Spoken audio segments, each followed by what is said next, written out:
ನಾನು ಯಾವುದೇ ಕಾರಣಕ್ಕೂ ನಾಮಪತ್ರ ವಾಪಸ್ ಪಡೆಯಲ್ಲ ಅಂತ ದಾವಣಗೆರೆ ದಕ್ಷಿಣ ಕ್ಷೇತ್ರದ ಕಾಂಗ್ರೆಸ್ ಬಂಡಾಯ ಅಭ್ಯರ್ಥಿ ಸಾದಿಕ್ ಪೈಲ್ವಾನ್ ತುರ್ತು ಸುದ್ದಿಗೋಷ್ಠಿ ನಡೆಸಿ ಹೇಳಿದ್ದಾರೆ. ನಾನು ನಾಮಪತ್ರ ವಾಪಸ್ ಪಡೆದಿದ್ದೀನಿ ಅಂತ ಸಾಮಾಜಿಕ ಜಾಲತಾಣದಲ್ಲಿ ಸುಳ್ಳು ಸುದ್ದಿ ಪ್ರಸಾರ ಮಾಡುತ್ತಿದ್ದಾರೆ. ಅವರ ವಿರುದ್ಧ ಮಾನನಷ್ಟ ಮೊಕದ್ದಮೆ ಹಾಕ್ತೀನಿ. ಅಲ್ಪಸಂಖ್ಯಾತ ಅಹಿಂದ ವರ್ಗ ಕಡೆಗಣಿಸಿದ್ದಕ್ಕೆ ರಣರಂಗದಲ್ಲಿದ್ದೀನಿ. 2028ಕ್ಕೆ ವಿಧಾನಸಭೆ ಚುನಾವಣೆಯಲ್ಲಿ ಸರ್ಕಾರಕ್ಕೆ ತಕ್ಕ ಪಾಠ ಕಲಿಸ್ತೀವಿ. ನನ್ನ ಮನವೊಲಿಸೋ ಮುಂಚೆ ಅಹಿಂದ ವರ್ಗಕ್ಕೆ ಮನವೊಲಿಸಲಿ ಅಂತ ಹೇಳಿದ್ದಾರೆ.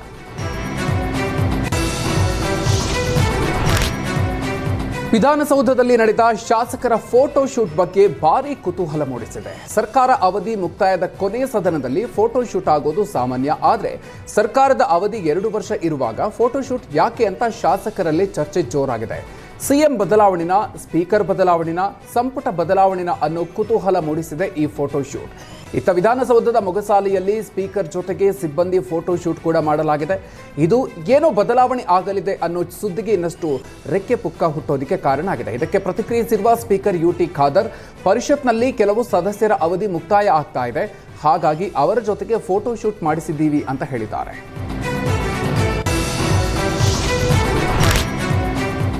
ಯಡಿಯೂರಪ್ಪ ರಾಜಕೀಯ ಪ್ರವೇಶ ಮಾಡಿ 50 ವರ್ಷ ಪೂರ್ಣಗೊಳಿಸಿದ ಹಿನ್ನೆಲೆಯಲ್ಲಿ ಚಿತ್ರದುರ್ಗದಲ್ಲಿ ಸಮಾವೇಶ ನಡೆಸೋದಕ್ಕೆ ತೀರ್ಮಾನಿಸಲಾಗಿದೆ. ಬೈ ಎಲೆಕ್ಷನ್ ಮುನ್ನ ಸಮಾವೇಶ ನಡೆಸೋ ಬಗ್ಗೆ ಯೋಚನೆ ಮಾಡಲಾಗಿತ್ತು.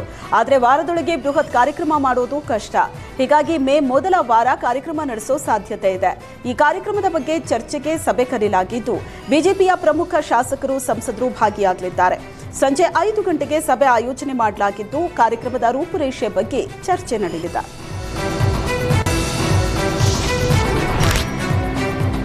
ಉಡುಪಿ ಜಿಲ್ಲೆಯ ಕುಂದಾಪುರ ಸಮೀಪದ ಮೇಜೆಡ್ಡು ಎಂಬಲ್ಲಿ ಅಕ್ರಮವಾಗಿ ಅಂದರ್ ಬಾಹರ್ ಇಸ್ಪೀಟ್ ಜುಗಾರಿ ಆಟ ಆಡ್ತಾ ಇದ್ದವರ ಮೇಲೆ ಪೊಲೀಸರು ದಾಳಿ ನಡೆಸಿ 4ರನ್ನ ಬಂಧನ ಮಾಡಿದ್ದಾರೆ.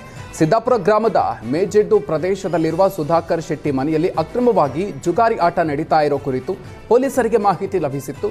ಈ ಮಾಹಿತಿ ಆಧರಿಸಿ ಶಂಕರನಾರಾಯಣ ಪೊಲೀಸ್ ಸಿಬ್ಬಂದಿ ನ್ಯಾಯಾಲಯದ ಅನುಮತಿಯನ್ನು ಪಡೆದು ಸ್ಥಳಕ್ಕೆ ತೆರಳಿ ದಾಳಿ ನಡೆಸಿದ್ದಾರೆ. ಈ ಸಂದರ್ಭದಲ್ಲಿ ಸುಧಾಕರ್ ಶೆಟ್ಟಿ ಮನೆಯ ಆವರಣದಲ್ಲಿ 6 ಮಂದಿ ಅಂದರ್ ಬಾಹರ್ ಇಸ್ಪೀಟ್ ಜುಗಾರಿ ಆಟ ಆಡ್ತಾ ಇರೋದು ಪತ್ತೆಯಾಗಿತ್ತು. ಪೊಲೀಸರು ಸುತ್ತುವರೆದು ದಾಳಿ ನಡೆಸ್ತಾ ಇದ್ದ ಸಂದರ್ಭದಲ್ಲಿ 2 ಆರೋಪಿಗಳು ಮನೆಯ ಕಾಂಪೌಂಡ್ ಹಾರಿ ಪರಾರಿಯಾಗಿದ್ದಾರೆ. ಉಳಿದ 4ರನ್ನ ಪೊಲೀಸರು ಬಂಧನ ಮಾಡಿದ್ದಾರೆ.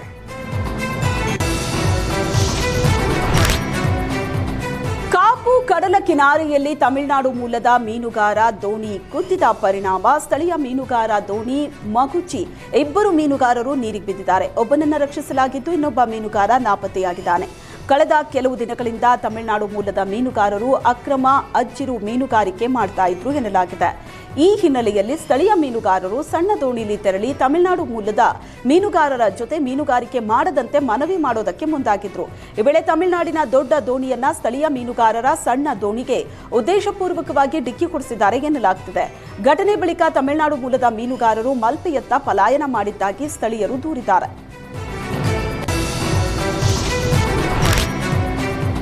ಹೈಕೋರ್ಟ್ನಲ್ಲಿ ಕೆಲಸ ಕೊಡಿಸೋದಾಗಿ ವಂಚನೆ ಮಾಡಿದ್ದ ಖತರ್ನಾಕ್ ದಂಪತಿಯನ್ನ ಪೊಲೀಸರು ಬಂಧಿಸಿದ್ದಾರೆ. ಜೈಸನ್ ಮತ್ತು ಲೆವಿನಾ ದಂಪತಿಯನ್ನು ಬಂಧಿಸಿದ ಸಿಸಿಬಿ ಪೊಲೀಸರು ವಿಚಾರಣೆ ನಡೆಸುವಾಗ ಮತ್ತಷ್ಟು ವಂಚನೆ ಪುರಾಣ ಬಯಲಾಗಿದೆ. ದಂಪತಿ ವಿರುದ್ಧ ವಿವಿಧ ಠಾಣೆಯಲ್ಲಿ 15 ಕೇಸ್ ದಾಖಲಾಗಿದ್ವು. ಇದರ ಬೆನ್ನತ್ತಿ ಹೋದಂತಹ ಪೊಲೀಸರು ವಂಚಕ ದಂಪತಿ ಸೇರಿದಂತೆ ಈವರೆಗೆ 6 ಮಂದಿಯನ್ನು ಬಂಧಿಸಿದ್ದಾರೆ. ಪ್ರೊಫೆಸರ್ ಸರ್ವೈಯರ್ ಎಸ್ಡಿಎ, ಎಫ್ಡಿಎ ಚಾಲಕರ ಕೆಲಸ ಕೊಡಿಸೋದಾಗಿ ಹಣ ವಸೂಲಿ ಮಾಡ್ತಾ ಇದ್ರು. ಬಂಧಿತರಿಂದ ಒಟ್ಟು 38 ಲಕ್ಷ ಹಣವನ್ನು ವಶಕ್ಕೆ ಪಡೆಯಲಾಗಿದೆ. ದಂಪತಿ ವಿರುದ್ಧ 2022ರಲ್ಲಿ ಚಿಕ್ಕಬಳ್ಳಾಪುರ ಟೌನ್ನಲ್ಲಿ ಮೊದಲ ಕೇಸ್ ದಾಖಲಾಗಿತ್ತು. ವಂಚನೆ ಪುರಾಣ ಬಯಲು ಮಾಡೋದಕ್ಕೆ ವಿಶೇಷ ತಂಡ ರಚನೆ ಮಾಡಲಾಗಿತ್ತು. ಅಲ್ಲದೆ ವಂಚಿಸಿದ ಹಣದಲ್ಲಿ ಜಮೀನು, ಸೈಟ್ ಖರೀದಿಸಿದ್ದಾರೆ ಅನ್ನೋ ಮಾಹಿತಿ ಕೂಡ ಹೊರಬಿದ್ದಿದ್ದು, ಈ ಬಗ್ಗೆ ಸಿಸಿಬಿ ಪೊಲೀಸರು ಆ ಆಸ್ತಿಯನ್ನು ಸೀಸ್ ಮಾಡೋದಕ್ಕೆ ಕೋರ್ಟ್ಗೆ ಪತ್ರ ಬರೆಯೋದಕ್ಕೆ ಮುಂದಾಗಿದ್ದಾರೆ. ಮೊದಲ ಪತಿಗೆ ಡಿವೋರ್ಸ್ ಕೊಡದೆ 2ನೇ ಮದುವೆಗೆ ಸಿದ್ಧವಾಗಿದ್ದ ಪತಿಗೆ ಮೊದಲ ಪತ್ನಿ ಶಾಕ್ ಕೊಟ್ಟಿದ್ದಾರೆ. ದೇವನಹಳ್ಳಿ ತಾಲೂಕಿನ ಕೋಡಗುರ್ಕಿ ಮುನೇಶ್ವರ ದೇವಾಲಯದ ಬಳಿ ಆಂಧ್ರ ಮೂಲದ ಸುರೇಶ್ ಮದುವೆಗೆ ತಯಾರಿ ನಡೀತಾ ಇತ್ತು. 20 ವರ್ಷದ ಹಿಂದೆ ಚಿಕ್ಕಬಳ್ಳಾಪುರದ ಮಂಚನಹಳ್ಳಿ ಗ್ರಾಮದ ಮಹಿಳೆ ಜೊತೆಗೆ ಸುರೇಶ್ ಮದುವೆಯಾಗಿತ್ತು. ಆದರೆ ಕುಟುಂಬ ಕಲಹದಿಂದ ಇಬ್ಬರು ದೂರವಾಗಿದ್ರು. ಆದರೆ ವಿಚ್ಛೇದನ ಪಡೆದಿರಲಿಲ್ಲ. ಹೀಗಾಗಿ ಮದುವೆ ಸ್ಥಳಕ್ಕೆ ಮೊದಲನೇ ಹೆಂಡತಿ ಅಕ್ಕಪಡೆ ಸಮೇತ ಬಂದು ಮದುವೆಗೆ ಬ್ರೇಕ್ ಹಾಕಿದ್ದಾಳೆ. ದೊಡ್ಡಬಳ್ಳಾಪುರ ಮಹಿಳಾ ಠಾಣೆಯಲ್ಲಿ ದೂರು ದಾಖಲಾಗಿದೆ.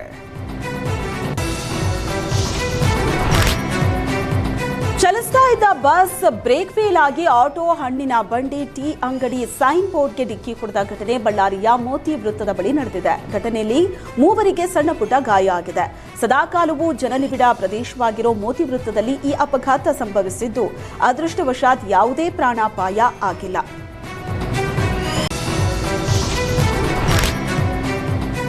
ರಾಜ್ಯ ಸರ್ಕಾರ ಒಳ ಮೀಸಲಾತಿ ಜಾರಿಗೊಳಿಸಲು ಆಗ್ರಹಿಸಿ ಶಿವಮೊಗ್ಗದಲ್ಲಿ ಮಾದಿಗ ಸಂಘಟನೆಗಳ ಒಕ್ಕೂಟದಿಂದ ಡಿಸಿ ಕಚೇರಿಯ ಎದುರು ಪ್ರತಿಭಟನೆ ನಡೆಸಲಾಗಿದೆ. ಸಚಿವ ಸಂಪುಟದಲ್ಲಿ ಸುತ್ತೋಲೆ ಹಿಂಪಡೆದು ಮೀಸಲಾತಿ ಅಳವಡಿಸಿ ಉದ್ಯೋಗ ಮೀಸಲಾತಿ ನೀಡಬೇಕು, SC/ST ಅನುದಾನದ ಹಣವನ್ನು ಬೇರೆ ಉದ್ದೇಶಗಳಿಗೆ ಬಳಸಬಾರದು ಹಾಗೂ ನಾಗಮೋಹನ್ ದಾಸ್ ಆಯೋಗದ ವರದಿ ಜಾರಿಯಾಗಬೇಕು ಅಂತ ಆಗ್ರಹಿಸಿ ಪ್ರತಿಭಟನೆ ನಡೆಸಲಾಗಿದೆ.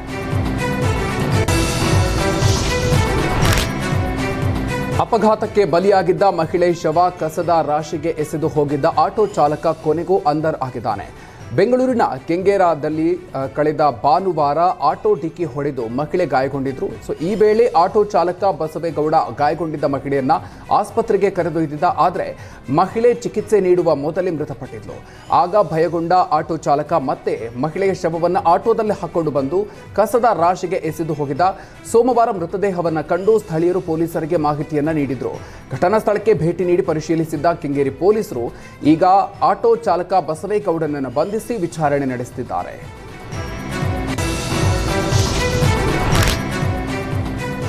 ಬೈ ಎಲೆಕ್ಷನ್ ಸಮರದಲ್ಲಿ ಹಣದ ವಹಿವಾಟು ಜೋರಾಗಿದೆ. ಬಾಗಲಕೋಟೆಯಲ್ಲಿ 2 ಪ್ರತ್ಯೇಕ ಪ್ರಕರಣಗಳಲ್ಲಿ ಒಟ್ಟು 1,39,000 ರೂಪಾಯಿ ಹಣ ಜಪ್ತಿ ಮಾಡಲಾಗಿದೆ. ಬಾದಾಮಿ ತಾಲೂಕಿನ ಜಾಲಿಹಾಳ ಚೆಕ್ಪೋಸ್ಟ್ನಲ್ಲಿ ಹಣ ಜಪ್ತಿ ಮಾಡಲಾಗಿದೆ. ಸುನೀಲ್ ಹಳಕಟ್ಟಿ ಅನ್ನೋರ 64,000 ರೂಪಾಯಿ ಹಾಗೂ ಮುಕ್ತಿಯಾರ್ ಬೇಪಾರಿ ಅನ್ನೋರು 75,000 ರೂಪಾಯಿ ದಾಖಲಾತಿ ಇಲ್ಲದೆ ಸಾಗಿಸ್ತಾ ಇದ್ದಾಗ ಜಪ್ತಿ ಮಾಡಲಾಗಿದೆ. ಬಾಗಲಕೋಟೆ ಉಪಚುನಾವಣೆ ಹಿನ್ನೆಲೆ ನೀತಿ ಸಂಹಿತೆ ಉಲ್ಲಂಘಿಸಿ ಸಾಗಿಸ್ತಾ ಇದ್ದ 2.30 ಲಕ್ಷ ನಗದು ಜಪ್ತಿ ಮಾಡಲಾಗಿದೆ. ಗುಗ್ಗಲಮರಿ ಚೆಕ್ಪೋಸ್ಟ್ನಲ್ಲಿ ದಾಖಲೆ ಇಲ್ಲದೆ ಕಾರ್ನಲ್ಲಿ 2,30,000 ಹಣ ಸಾಗಿಸಲಾಗ್ತಾ ಇತ್ತು. ಲೋಕೋಪಯೋಗಿ ಇಲಾಖೆ ಅಧಿಕಾರಿಗಳು ಕಾರಿನ ತಪಾಸಣೆ ಮಾಡಿ ಹಣ ಮುಟ್ಟುಗೋಲು ಹಾಕಿದ್ದಾರೆ.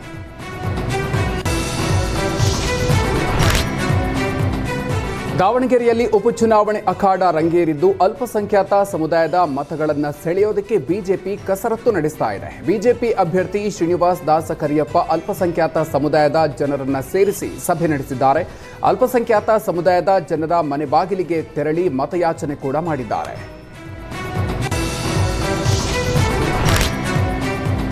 ಬಾಗಲಕೋಟೆ ಉಪಚುನಾವಣೆ ಹಿನ್ನೆಲೆ ಕಾಂಗ್ರೆಸ್ ಮುಖಂಡರು ಸಮುದಾಯವಾರು ಮತಗಳ ಟಾರ್ಗೆಟ್ ಮಾಡಿದ್ದಾರೆ. ನವನಗರದ ಖಾಸಗಿ ಹೋಟೆಲ್ ಸಭಾಭವನದಲ್ಲಿ ಬಂಜಾರ ಮುಖಂಡರ ಜೊತೆ ಆರ್ಬಿ ತಿಮ್ಮಾಪುರ್ ಸೇರಿ ಹಲವರು ಭಾಗಿಯಾಗಿದ್ರು. ಸಭೆಯಲ್ಲಿ ಉಪಚುನಾವಣೆ ಪ್ರಚಾರ, ಸಮುದಾಯಗಳ ಮತ ಸೆಳೆಯೋದು ಹೇಗೆ, ಯಾರ್ಯಾರಿಗೆ ಯಾವ ಜವಾಬ್ದಾರಿ ಎಂದೆಲ್ಲ ಲೆಕ್ಕಾಚಾರ ಹಾಕಲಾಗಿದೆ. ಪ್ರಚೋದನಕಾರಿ ಭಾಷಣ ಆರೋಪದಡಿ ಶಾಸಕ ಯತ್ನಾಳ್ ಹಾಗೂ ಅನಂತಕುಮಾರ್ ಹೆಗಡೆ ವಿರುದ್ಧ ಎಫ್ಐಆರ್ ದಾಖಲಿಸಲಾಗಿದೆ. ಮಂಡ್ಯದ ಮದ್ದೂರು ಪೊಲೀಸ್ ಠಾಣೆಯಲ್ಲಿ ಎಫ್ಐಆರ್ ದಾಖಲಾಗಿದ್ದು, ಮದ್ದೂರಿನಲ್ಲಿ ಆಯೋಜಿಸಿದ್ದ ಬಲಿದಾನ್ ದಿವಸ್ ಕಾರ್ಯಕ್ರಮದಲ್ಲಿ ಇಬ್ಬರು ನಾಯಕರು ಭಾಷಣ ಮಾಡಿದ್ರು. ಅನ್ಯ ಕೋಮಿನ ಭಾವನೆಗಳಿಗೆ ಧಕ್ಕೆ ತರುವ ಪ್ರಚೋದನಕಾರಿ ಭಾಷಣ ಮಾಡಿದ ಆರೋಪದಡಿ ಇದೀಗ ಪ್ರಕರಣ ದಾಖಲಾಗಿದೆ.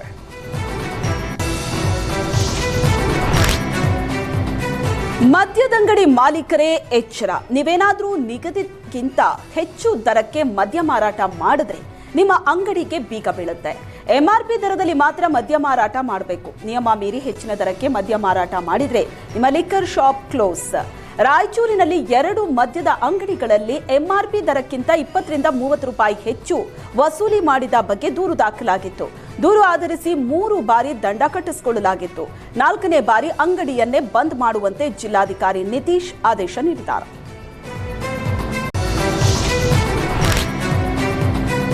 ವಿಜಯನಗರ ಜಿಲ್ಲೆಯ ಹೊಸಪೇಟೆ ತಾಲೂಕಿನ ಶಂಕರನಗರ ಕ್ಯಾಂಪ್ ಬಳಿ ಕೃಷ್ಣ ಮೃಗ ಅಸಹಜವಾಗಿ ಮೃತಪಟ್ಟಿದೆ. ವೈದ್ಯಕೀಯ ಪರೀಕ್ಷೆಗೆ ಒಳಪಡಿಸಿ ನ್ಯಾಯಾಲಯದ ಪರವಾನಗಿ ಪಡೆದು ಅರಣ್ಯದಲ್ಲಿ ದಫನ್ ಮಾಡಲಾಗಿದೆ. ಮತ್ತೊಂದು ಕಡೆ ಹೊಸಪೇಟೆ ತಾಲೂಕಿನ ಚಿಲಕನಹಟ್ಟಿ ತಾಳೆ ಬಸಾಪುರ ತಾಂಡಾದ ಬಳಿ ಜೀವಂತ ಉಡ ಸಾಗಿಸ್ತಾ ಇದ್ದ ವ್ಯಕ್ತಿಯನ್ನು ಅರಣ್ಯ ಇಲಾಖೆ ಸಿಬ್ಬಂದಿ ಬಂಧಿಸಿದ್ದಾರೆ. ಚಿಲಕನಹಟ್ಟಿ ಗ್ರಾಮದ ಹನುಮಂತಪ್ಪ ಬೈಕ್ನಲ್ಲಿ ಜೀವಂತ ಉಡ ಸಾಗಿಸ್ತಾ ಇದ್ದಿದ್ದನ್ನು ಪತ್ತೆ ಹಚ್ಚಿದ ಅರಣ್ಯ ಇಲಾಖೆ ಸಿಬ್ಬಂದಿ ಆರೋಪಿಯನ್ನ ನ್ಯಾಯಾಂಗ ಬಂಧನಕ್ಕೆ ಒಪ್ಪಿಸಿದ್ದಾರೆ.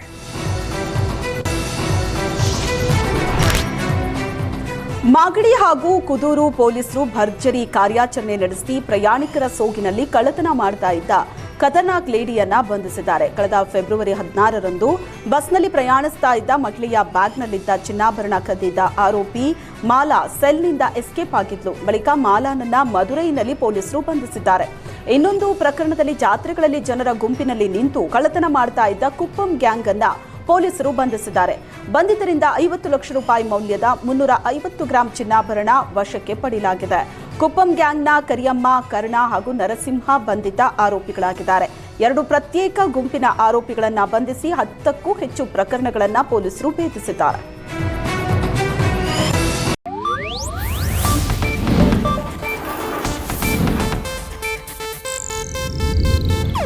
ಇದು ಏಷ್ಯಾನೆಟ್ ನ್ಯೂಸ್ ನೆಟ್ವರ್ಕ್ ಪ್ರಸ್ತುತಿ.